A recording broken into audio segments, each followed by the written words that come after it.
اندھیری رات کا سایہ۔ یہ ایک سرد اور اندھیری رات تھی۔ حسان اپنے دوستوں کے ساتھ ایک گاؤں کے قریب واقع جنگل میں کیمپنگ کے لیے آیا ہوا تھا۔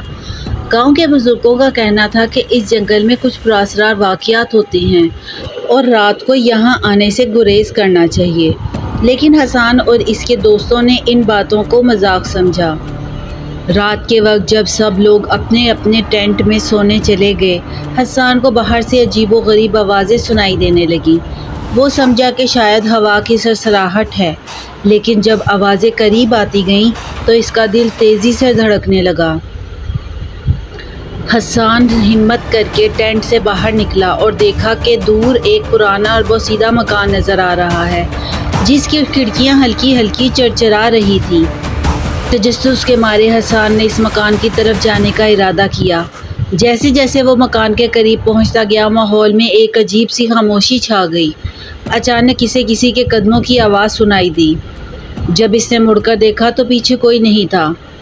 حسان کا دل دھڑکنے لگا، لیکن اس نے خود کو سنبھالا اور مکان کے دروازے کی طرف بڑھا۔ دروازہ کھلا ہوا تھا اور اندر سے تیز ہوا کا جھونکا نکلا۔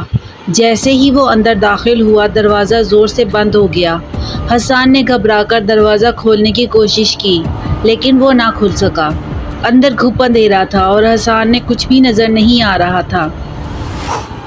اچانک ایک ٹھنڈا سایہ اس کے قریب سے گزرا۔ اس کا سانس رکنے لگا اور اس نے محسوس کیا کہ کوئی اس کے بہت قریب ہے۔ ایک آواز کانوں میں سرگوشی کی، جیسے کوئی اس سے بات کر رہا ہو، لیکن الفاظ سمجھ میں نہیں آ رہے تھے۔ حسان نے ٹارچ جلائی اور روشنی میں دیکھا کہ ایک بوڑھی عورت اس کے سامنے کھڑی ہے۔ اس کی آنکھیں سرخ تھیں اور چہرہ خوفناک حد تک بگڑا ہوا تھا۔ عورت نے اپنی ہڈیوں سے بھری ہوئی انگلیاں حسان کی طرف بڑھائیں۔ حسان نے چیخ ماری اور پیچھے ہٹا، لیکن وہ عورت اس کے قریب آتی جا رہی تھی۔ اچانک حسان کی آنکھ کھل گئی۔ وہ اپنے ٹینٹ میں لیٹا ہوا تھا۔ اس کا دل ابھی بھی زور زور سے دھڑک رہا تھا۔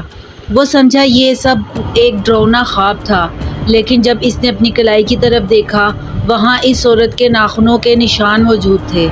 یہ رات حسان کی زندگی کی سب سے خوفناک رات تھی اور وہ کبھی دوبارہ اس جنگل میں قدم رکھنے کی ہمت نہیں کر سکا۔